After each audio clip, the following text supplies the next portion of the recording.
not a bear in sight.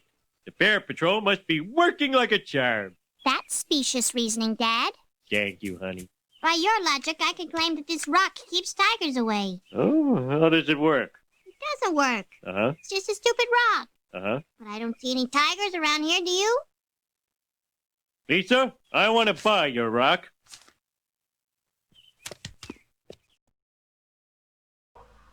Om Namo Bhagavate Vasudevaya. Om Namo Bhagavate Vasudevaya. During last month's presentation, facts about the semblance of initiation in so-called ISKCON and about the running equivalency of its three transformations were described.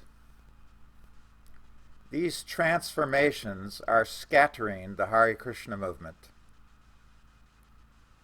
Genuine Krishna consciousness is centripetal. By its nature, it produces a unity in every way, although unity in diversity is integral to that. Its perverted reflections, however, are almost always centrifugal. Always remember that Humpty was pushed. So-called ISKCON did not just come to its current bad state. The scattering was made to happen, in no small part by the Fissiparous nature of those in control, their tendency toward fomenting factions. Pandora's box was pried wide open in the spring of 1978, and that wasn't accidental. It was wrenched open by personalities who believed it was to their advantage to find out what was in it for each of them. They justified their egregious action in so many ways, employing casuistry that most of the members of the cult were unable to even notice, what to speak of overcome. Now, throughout this presentation, as always, when I refer to ISKCON, put quotation marks on each side of the acronym, because it's not the real ISKCON movement anymore. It's not been for over 4 decades. These ISKCON misleaders were not justified in any way in what they did back in the day, and that is now being realized by some. But at that time, it was only self-evident to a handful, your host speaker included. ISKCON misleaders remain overconfident and somewhat arrogant. They thought they could pull off their scheme without negative impact. They thought they could easily overcome any minor disruptions. But this idea proved to be a major mistake, didn't it? They sowed the wind and are reaping the whirlwind. The center they selected was not the right one, and it did not hold. Palena partiate, judged by the results. Those results are still coming in, and they do not look well. The results are tarnishing the reputation of His Divine Grace, Srila Prabhupada, in a very big way. Those who were actually dedicated to him and serving him within his movement were able to spot that the ISKCON leaders and their flunkies were engaging in factionalism. That trend exacerbated after the founder Acharya departed physical manifestation. Now, his movement was already breaking into factions before November 1977 because campus politics had been on the increase for many years. Fuel, however, was poured on that fire by the implementation of the zonal Acharya scheme in the spring of 1978. It has led to all kinds of groups and philosophies flying out of Pandora's box. And it was the governing body commission, mostly via its 11 pretender Mahabhagavats, which let loose all of that in the late 70s. The deviation of 1978 has led to futility, as no one is able to close Pandora's box. Its contents may not have all flew out by this time, but much of them have. It has also led to absurdity in the name of cult consciousness. The ridiculous has merged with the unauthorized, and this has produced an atmosphere surcharged with faithlessness and opposition. It has also produced decadence, which now consists of 3 Uppa Sampradayas, including a twisted facsimile of a mother church. ISKCON, hubris, culminates in the myth of an indispensable GBC, which can also be known as the GBC mystique. This GBC entity is the power node of ISKCON, and the GBC's projected mirage is at the heart of all the alleged superiority of ISKCON relative to all else. ISKCON fanatics and sentimentalists consider themselves to be better than any and all other believers and devotees. Everyone who has ever had association with that institution knows this from direct experience. Have you ever heard, "Don't lump us in"? It is now nothing more than church trope. When Prabhupada's movement was still bona fide, or let us say mostly bona fide, that motto had some resonance and relevancy, but not anymore. The only way that so-called ISKCON is qualitatively different from all of the other rip-off cults is that it is worse than any of them. It is particularly the worst because it is ultimately the most dangerous, not now, but potentially in due course of time. This "don't lump us in" mentality also covertly entails that ISKCON, so-called ISKCON, is not bound by the same rules that apply to other religious organizations or even cults. It can and does transgress these expectations whenever it believes, often quite wrongly, that it can get away with doing so unscathed. So-called ISKCON is whimsical. This was proven beyond a shadow of a doubt during the heady Zonalacharya era. And let us not forget that one of its current institutional gurus is still allowed to accept Uttamadhikari worship from his disciples. So much for the wrong-headed idea that the second transformation eradicated all of that pomp. Again, just another casuistic GBC ruling, of which the recent FDG schism is also emblematic.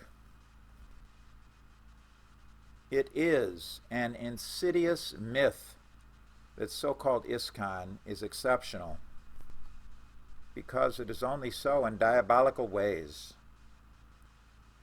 It is certainly exceptional in its abuse of casuistry. It is exceptional in always finding a way to buy more time. It is exceptional, especially via its heavy-handed sannyasis, in deception and intimidation. Representatives of bhakti, divine gurus emanating the highest form of love? No. They give love a bad name. The fabricated so-called ISKCON Confederation does not represent transcendental absolute truth. It is at odds with that topmost reality, and this is the chief reason why it must be judged for just what it is, a Sahajya Upasampradaya of the worst variety, a dangerous broken arrow able to flourish only by the grace of Kali Yuga. Its power node, as mentioned previously, is the vitiated GBC. So-called ISKCON is inextricably tied to that body, which is considered indispensable for the continuation of Prabhupada's branch of Lord Chaitanya's Hare Krishna movement. It isn't. Both ISKCON and its power node are entirely dispensable. And it would be a blessing if the vitiated GBC were to go the way of the Soviet Politburo. The sooner the better. Now, this month's presentation is divided into 3 sections once again, and all of them are fundamental to what the fabricated so-called ISKCON Confederation was back in the day, what it has become in due course of time, and what it may exploit sometime in the intermediate or long-term future. Now, these 3 basics are: 1, the vociferous nature of ISKCON leaders and their penchant for breaking into factions. 2, the lack of expertise amongst the ISKCON leadership, which is intrinsic to the debacle that has ensued for the past 40-plus years. And 3, the casuistry woven into the tapestry of so-called ISKCON, along with some examples to explain it for you. Now, let us proceed to the first division of this month's presentation. His Divine Grace, Srila Prabhupada, did not want a crack to develop in his movement, which means that he did not want it to break into factions. He feared this.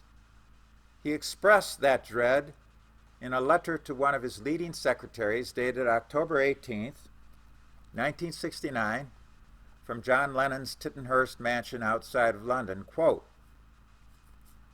"Different godbrothers took the words of Guru Maharaj in different interpretations for sense gratification, and the whole mission disrupted. This is still going on for the last 40 years without any proper settlement. I am always afraid of this crack," unquote. Well, he had good reason to be afraid of it, didn't he? The vociferous nature of his leading secretaries and his presidents has been borne out by what went down. It used to be a united, thriving, bona fide branch of Lord Chaitanya's Hare Krishna movement of Krishna consciousness. Yet Prabhupada warned about factionalism while he was still with us. Let us ponder some of those warnings and provide some further insight into them. Quote, "All of my disciples are pure devotees. Anyone sincerely serving the spiritual master is a pure devotee. This must be very clearly stated.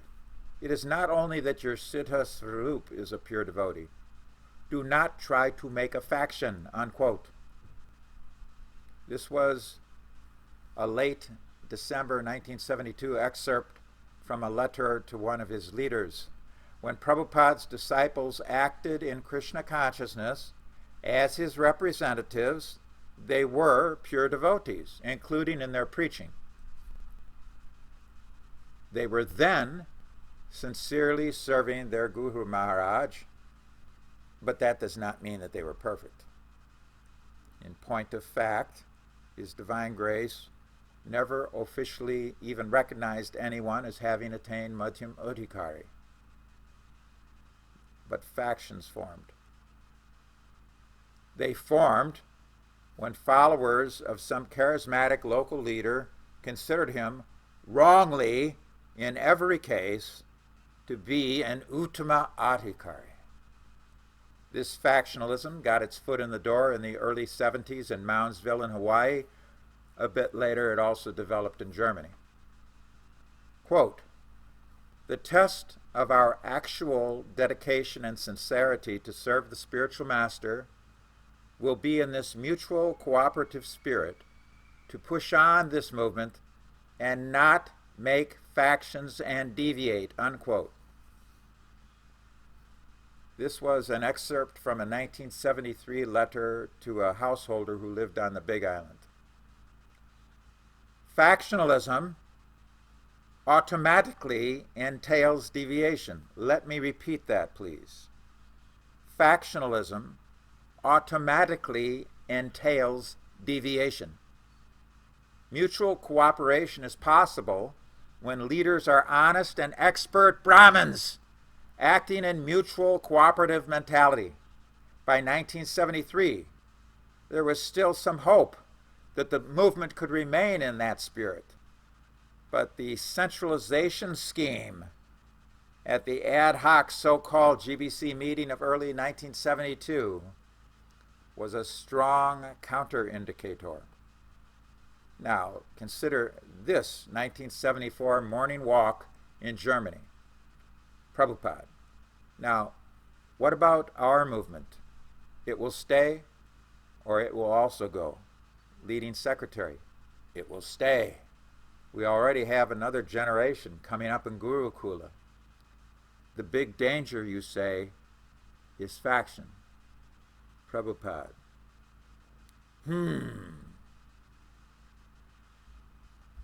We previously provided 2 excerpts from 2 letters, but it is obvious from this exchange, on a morning walk in mid-1974, that Prabhupada had let it be known that factionalism in the form of campus politics was bothering him. His response here was not all that reassuring. 3 months later, Prabhupada wrote to his leading secretary in Germany, quote, "Personally, I wish all the existing GBC may be trained up so perfectly that in the future, in my absence, they can manage the whole society very nicely and strongly. That is my desire. At least in this stage of my life, it is not at all desirable that there be any factions amongst yourselves. Try to settle up amicably and correct yourself," unquote. A loaded excerpt, very indicative of the developing situation at that time. By September 1974, the movement was changing. I had direct experience of that. The plainclothes pick was bringing in the big dough, and its gold-plated grifters continued to hone rip-off skills. The GBC was not trained up to Prabhupada's satisfaction, and that it would eventually be trained up was still only a desire. That hope was dashed even before Prabhupada departed physical manifestation. Factions were forming, and some of the leaders were looking forward to Prabhupada's departure sooner rather than later. He was aware of this, and it was particularly acute in Germany. Prabhupada wanted that leading secretary to correct himself.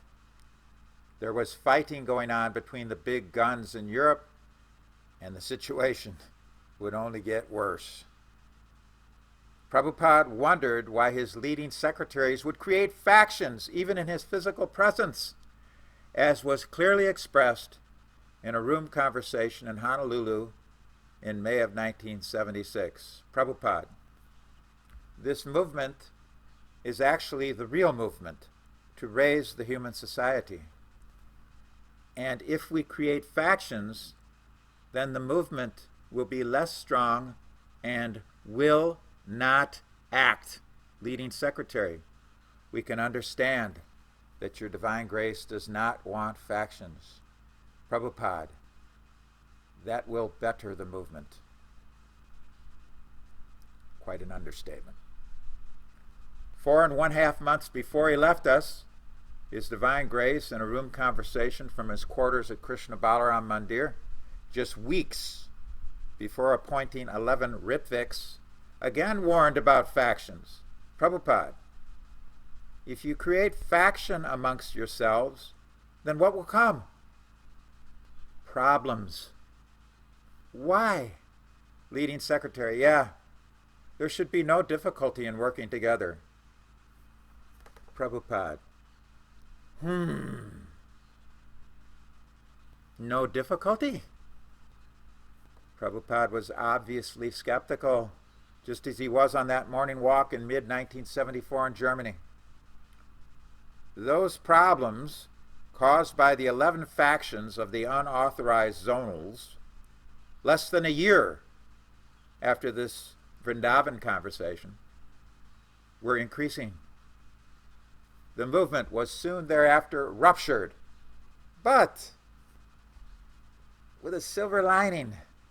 The zonals, in eventually attacking one another, caused more and more devotees to doubt the legitimacy of the whole concoction. Quite a nice silver lining. Let us now proceed to the second division of this month's presentation. The Vaishnava devotee is supposed to be a Brahmin, both at the basic level as well as in his or her behavior. Such a devotee has many qualities, and one of these is that he or she is expert, not a stupid sadhu. Not expert in everything, of course, but definitely expert in the area of knowledge known as yoga or religion. A Brahmin's views are not really views in the general sense of the term, because knowledge is not opinion. Now, sometimes you'll read or hear that Prabhupada says that he or the previous acharya have some kind of opinion, but this should not be taken literally. It's not a mukhya vritti. It is simply an example of Vaishnava humility, nothing more. When a Brahmin says something on any given topic of importance, all such topics being within the sphere of his knowledge, he does so as an expert in spiritual life. His statements hold more weight than those of the non-experts who are not Brahmins. We expect expertise from a Brahmin, and we have every right to that expectation. None of this is really controversial. The Brahmin is a genuine authority in spiritual life, and the Brahmin Vaishnava is on the upper rung of the Brahminical ladder. He does not try to persuade via institutional power. He speaks on any given topic, including the orders he gives to his disciples and devoted followers, because he knows what he is talking about. He knows the causes and effects involved if his orders are either followed or discarded. His claim to such authority is not fallacious, and the fact is that he is an elite personality in the true sense of the term. He fights with words, either written or spoken, or both. He has every right, and sometimes he even has the duty, to engage in such transcendental battle. He does not stifle dialogue when he speaks, and he is not at all concerned about factoids or contemporary opinions. These predominate in the West. He pays no attention to words emanating from the pie holes of uncontrolled minds destined to be condemned for their misuse of the human opportunity. Tattvamasi. Spiritual topics are stimulated when the Brahmin speaks.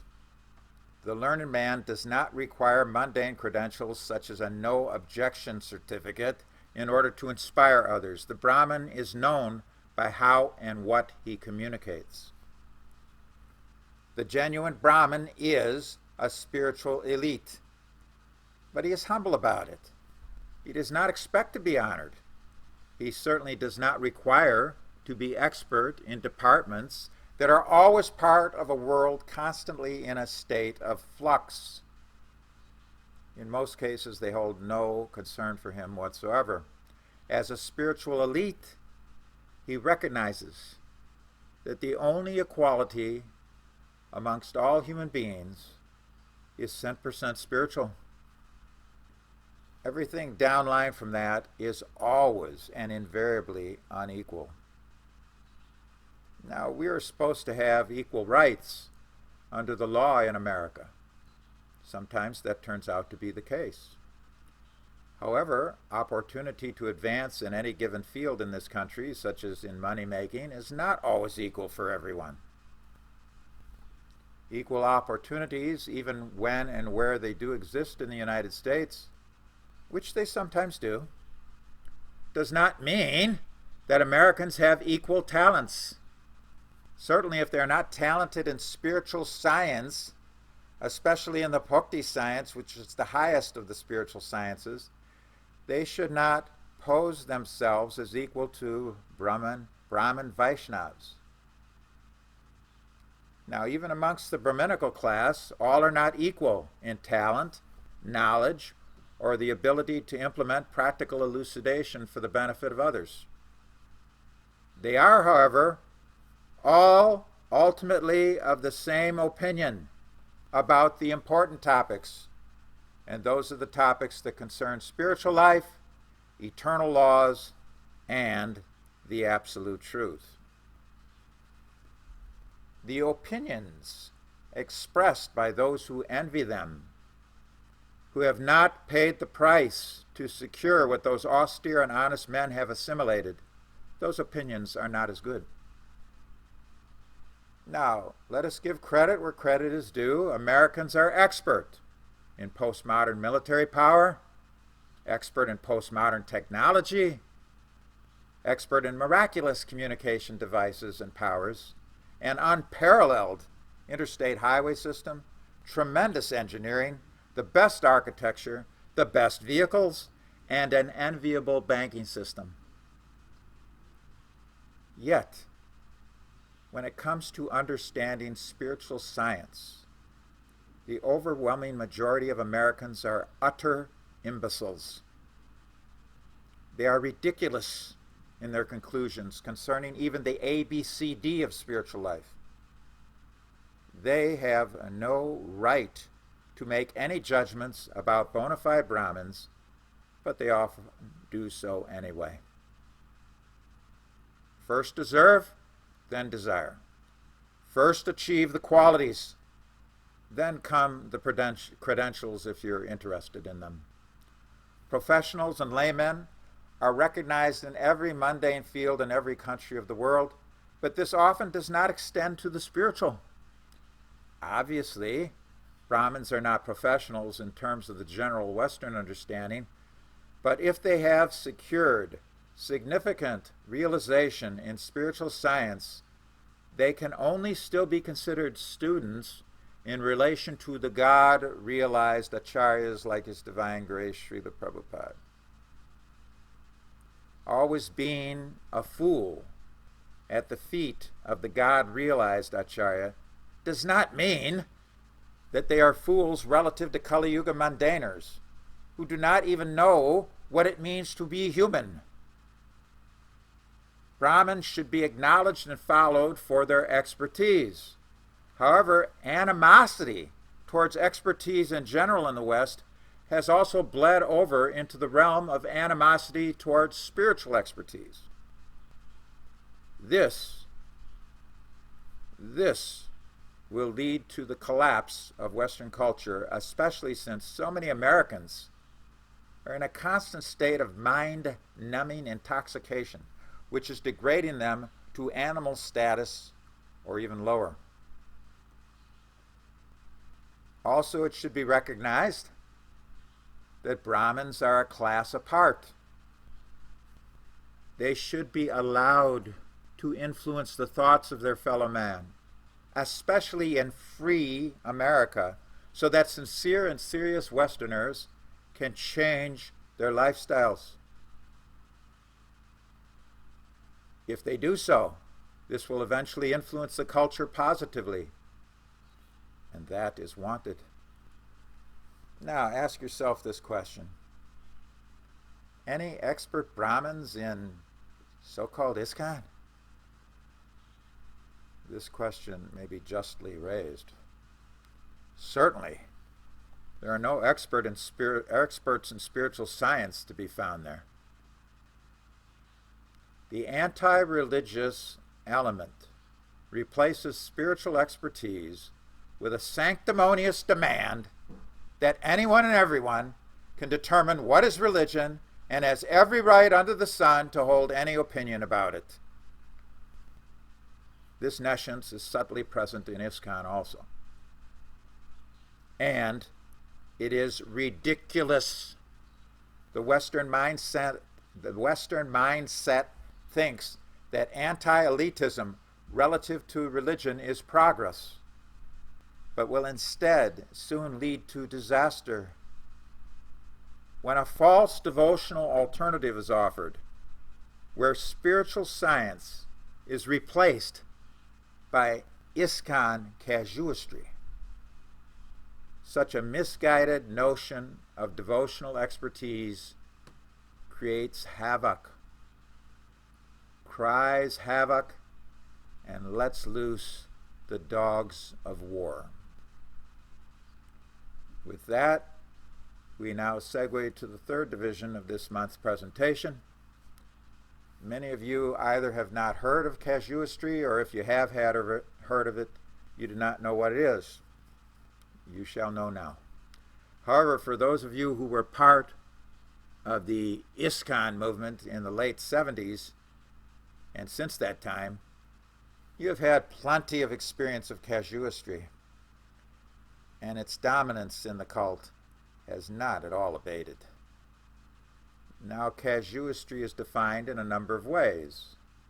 It entails resolving moral or ethical problems by forming rules or conclusions based upon particulars, based upon particular cases or particular circumstances, rather than applying just the opposite, applying fixed philosophy, fixed rules and regulations, and fixed principles to the cases. Casuistry entails clever reasoning, ultimately proven unsound, but so proven only to those who want to recognize that proof. Its arguments are often circular, as what it is supposed to be proved by its so-called logic is already woven into the major premise of that bad logic. Now, to access a little long-term history here, by a newly formed Catholic order, casuistry entered Europe in the mid-16th century, part of the Counter-Reformation. That Catholic order also pushed the tortures and executions of the Inquisition much more vitriolically than any other order. For 100 years or so, casuistry was the main non-violent method used to bring Protestants back to Roman Catholicism. But the great theist Pascal, a covert Jansenist and part of the leading edge of the Enlightenment, ripped it a new one in the mid-17th century. However, casuistry has made a big-time comeback in ISKCON, let me tell you. Casuistry often involves special pleading, and in those cases it goes out of its way to ignore unfavorable evidence. As such, it entails specious argument, which often, from a superficial analysis, appears good, but is obviously fallacious when you dig a little deeper. In a word, casuistry is sophistry. And religious casuistry is, without question, the worst form of it. Now, would you like some examples? If so, here are 4 of them. 1. The zonal gurus kept our temples from becoming museums. Where's the proof of that? Well, they did not become museums during the era of the zonal acharyas. 2. The zonal gurus must be bona fide. Ever heard that one? The zonal gurus must be bona fide. How so? Well, Prabhupada wanted book distribution, and book distribution was still going strong when the zonals took over and during their era. 3. Didn't Prabhupada say he would name some gurus in May of 1977? No, not long after that, he appointed Ritviks. Therefore, those Ritviks must be initiating gurus because Prabhupada said he would name some. 4. There must always be at least one initiating spiritual master accessible on earth after the founder Acharya departs. Prabhupada only named 11 Ritviks, so at least one of them must have been bona fide. These are 4 examples of casuistry. They're all arguments of casuistry. Now, you could say that they're sophisticated arguments, perhaps, but they can all be seen through relatively easily and rejected quite readily. Prabhupada did not approve of sophistry or the sophists. Read his critique of Socrates for verification of that fact. He spoke out against sophist philosophy and those so-called philosophers, but some of his leading men developed quite a bit of expertise in casuistry. Let's have some real explanation here. Book distribution continued strong for a while after the zonals imposed their unauthorized system because its blade does not immediately stop spinning once a fan is unplugged.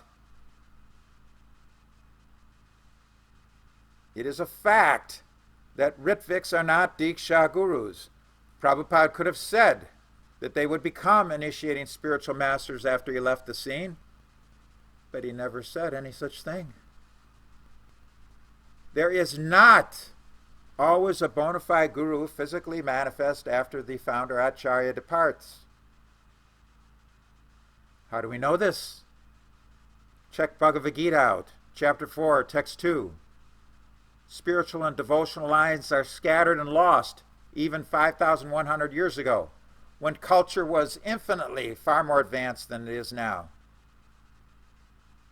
There is never a guarantee that any disciple or any disciples will become bona fide spiritual masters after their guru leaves physical manifestation. Such a thing can never be guaranteed, and it will never be guaranteed.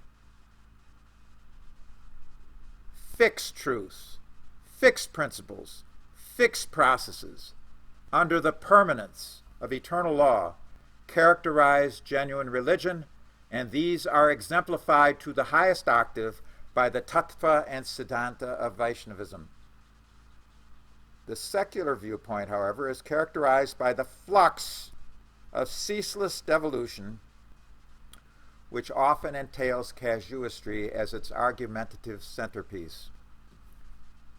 Casuistry and set philosophy, fixed philosophical principles, these two do not mix well.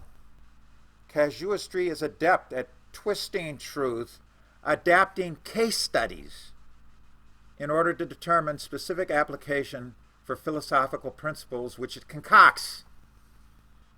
Another way of saying the same thing is that casuistry takes cases and then determines truth from cases.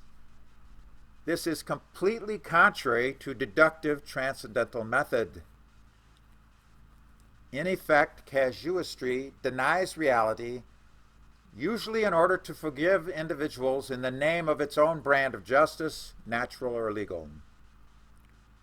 Casuistry, when it does this, mitigates punishment for those it favors. its practitioners are covert skeptics or even cynics when it does this. Let us drill down a little bit deeper into an example, more specific example, of how casuistry's method of mistaken knowledge functions. Now, we all remember the appointment of the 11 Ritviks in July of 1977.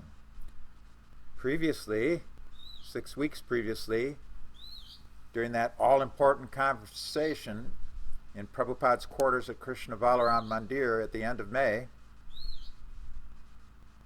just before those Ritvik appointments, Prabhupada said in that discussion in his room that he would name some gurus. However, this did not happen, at least not officially.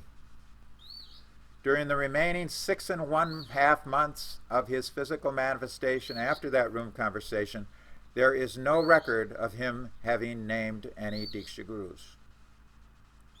Why? Because he had the right to change his mind. And all logical considerations strongly indicate that he in fact did change his mind. No successor was named, and no initiating spiritual masters as regular gurus were ever officially named by him either. However, 11 Ritviks were named. To repeat, Ritviks are not initiating spiritual masters. They conduct initiation ceremonies on behalf of the physically manifest Diksha Guru and nothing more than that. Nevertheless, via casuistry, the Ritviks and their enablers focus upon the case of Ritvik appointments to prove the so-called appointment of Diksha Gurus. This was done on the concocted principle that Prabhupada could not leave his movement without leaving behind Diksha Gurus. He certainly left it without a successor, and everybody agrees on that. In other words, almost all of the devotees fell for the Ritviks become gurus casuistry. The case study, Ritvik appointment, determined the philosophical principle there must be Diksha Gurus after the Acharya departs. Thus, applying this sophisticated method of persuasion, the majority of devotees bought into the 11 zonals being gurus, the result of an appointment that never was.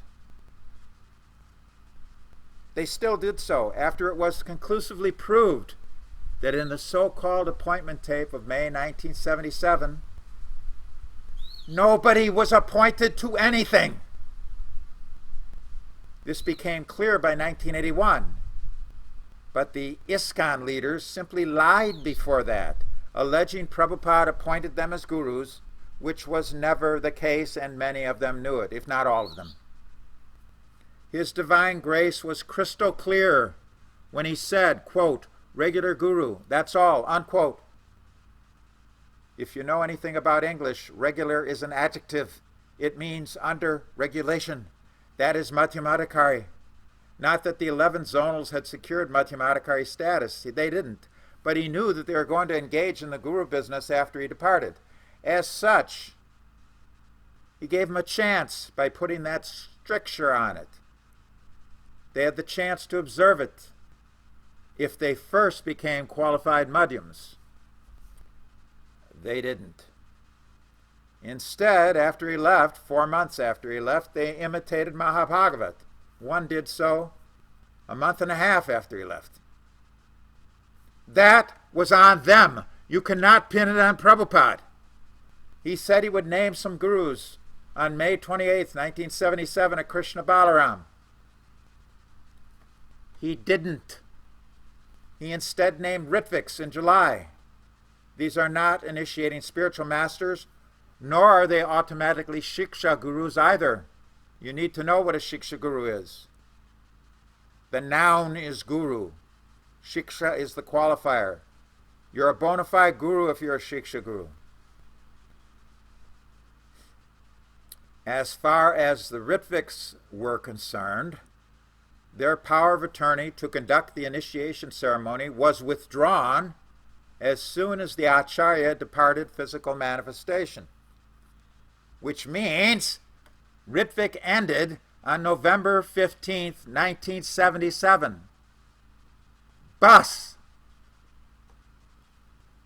Prabhupada may have changed his mind by not naming anyone as a Diksha Guru. He was always free to change his mind in connection to any such statements, especially when they were nothing more than aspirations, which that one was. Now, you're correct if you intuit that Ritvik is a reactionary response. Most certainly it is. But besides that, it is also a foil for so-called ISKCON, a foil for them to drag out their particular deviation for decades more, which is what they have done. If the Ritvik concoction in late 1989, if the Ritvik concoction a major deviation and an anti-Vedic, anti-Vaishnav heresy, if it had not bubbled up from the material ocean at that time, so-called ISKCON would probably have cratered by now. Ritvik bought ISKCON time because ISKCON leaders can point to Ritvik and scare their followers with the prospect, look what will happen to you if you question our institutional gurus, if you question our rent acharyas, and if you question our no objection certificates. Both so-called ISKCON and Ritvik are Upasampradaya Neo-Sahajya manifestations operating on opposing tracks except on the deepest level where they are one. Now, how can you possibly expect that the views of those devotees in both of those camps, which all too many generously label esteemed men, how can you expect that their views would not vary widely? Of course their views and opinions will vary. How could it be otherwise? This has been the case for decades now, and any objective perspective of our history confirms it. So-called ISKCON opened Pandora's box, and the Fissiparous men who got left out, who weren't considered gurus, they created their own ways and means to get back. The 11 created a monopoly that was held for over 4 years by those zonals in the same number of fiefdoms, carving up the whole world, which they did into guru zones, and they were unwilling to share. Those who were left out, all basically of the same mentality as the 11 gurus, so-called new gurus. Those left out came up with deviant and deceptive ways and means to manipulate their way back up to the top of the turtle tank. As Prabhupada said a number of times, there is no utopia, but there is hell. Major deviation produces hell, and hellfire is what came out of that Pandora's box in March of 1978. What the 11 deviant leaders did, their envious competitors followed. At this time, you have the opportunity to move up, and you move up by attaining the proper perspective. His Divine Grace Srila Prabhupada did not want his branch of the Chaitanya tree to be degraded, but it has been, big time. He has been dishonored in the process. Free will is what it is, and the ISKCON leaders misuse theirs both individually and collectively. Thus, we have this current fever swamp, the third transformation, wherein it is difficult to understand what is legitimate. This difficulty is particularly a case for newcomers, but there's no way around it. You must confront the root issues, and you must confront those issues with complete sincerity, seriousness, and you need to develop necessary levels of knowledge when you make this confrontation. Besides that, you also need to be transcendentally lucky. If you have these 4 qualities that I just named, then there will be breakthroughs and realizations. They'll come quickly. And if you reach that status and have those realizations, then you will not be bamboozled by sahajiyas, superficially considered to be esteemed, when in point of fact, they're all deviants. It is no longer a fundamental assumption that ISKCON, exceptionalism, will ever reemerge, even as a sentimental idea, which is all that it ever really was at any time anyway. That illusion, however, is still pushed by the vested interests in the cult, all of whom love to be flattered by their disciples and followers. Actually, all of it is nothing more than a vanity, which distracts from the root issues. Nevertheless, ISKCON, exceptionalism, is still powerful in the minds of the bamboozled, and to say that they therefore harbor a harmless illusion is to go a bridge too far. In conclusion, casuistry seems plausible at first. However, that is only the superficial response of the mundane mind. The flawed reasoning of casuistry is unsound. This is particularly so when casuistry is flagrantly abused, as it has been on an exponential level by the ISKCON World Church. When promulgated by ISKCON leaders, casuistry is nothing but manipulative persuasion used to deceive. They promise you heaven, and then they put you through hell. Sadeva Samya.